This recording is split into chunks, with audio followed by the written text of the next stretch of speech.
Let's do some top that trade now with Phil Flynn, a Fox Business News contributor, and Alan Knuckman, a pro trader at bullseyeoption.com. Good to have you guys with us. Round number one for our trader game, holiday hop. The stock market rallied into the Memorial Day holiday, but was it a bear trap or the start of a real stock market bounce? Well, finally stocks bounced. We knew a bounce was coming. Now, let's see how it follows through.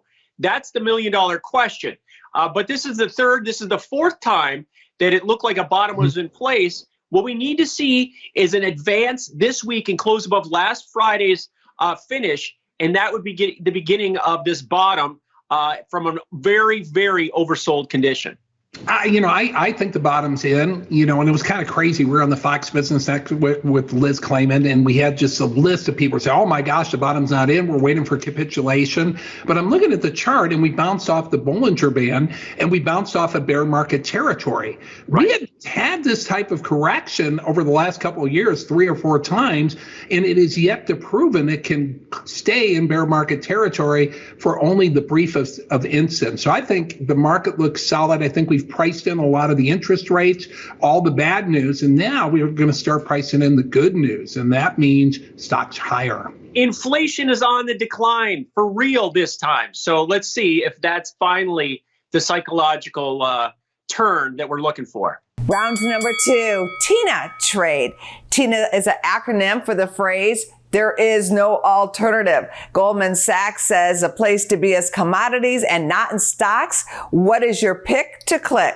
There is no tomorrow. This is it. There's no alternative. Forget stocks, forget everything but commodities. That's what they're saying, and to be honest with you, I don't think they're all wrong. I mean, we are in the midst of a commodity super cycle that's been brewing for many, many years. We've talked about it on the show many, many times, and now it's becoming apparent. We're short of everything. We're short of copper. We're short of oil. We're short of refining capacity, gasoline, grains, you name it, and that's going to keep this sector very hot.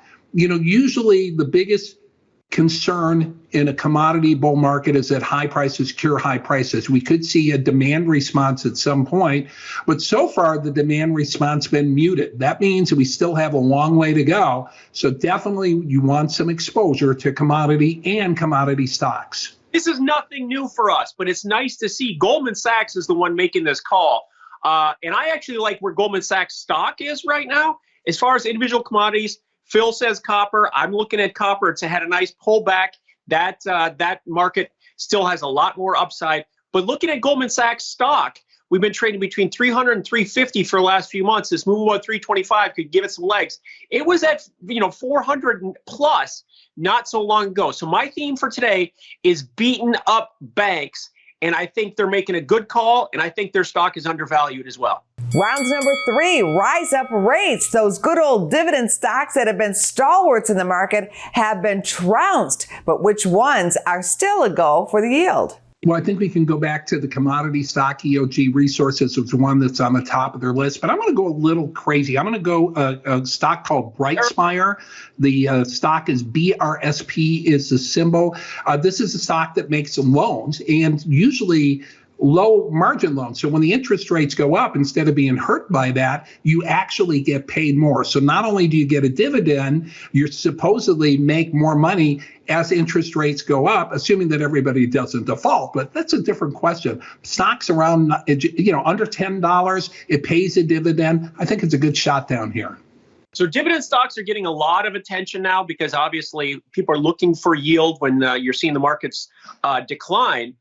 The average yield on an S&P stock is only about 1.5%, but the list that we were looking at is stocks that are looking to increase their yield over the next coming years.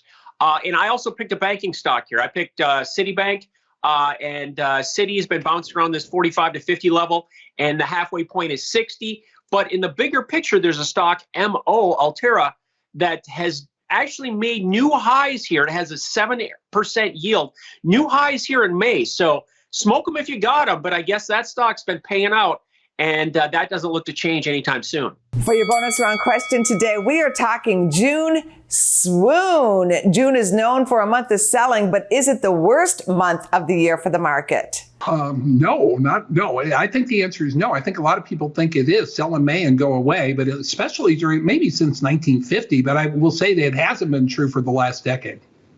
If you sold in May, you're going to have a long year ahead of you. That's what I'm thinking to myself. So I think Angie's trying to trick us. I'm going to say yes because it doesn't seem like it's possible, but I'm going to say yes because Angie's working our minds. There was no trick. Phil Flynn is the winner chicken dinner for the day today. Good job, guys. September, February, and August are the worst months for the market since 1950. Go to businessfirstam.com for where to see our show on TV.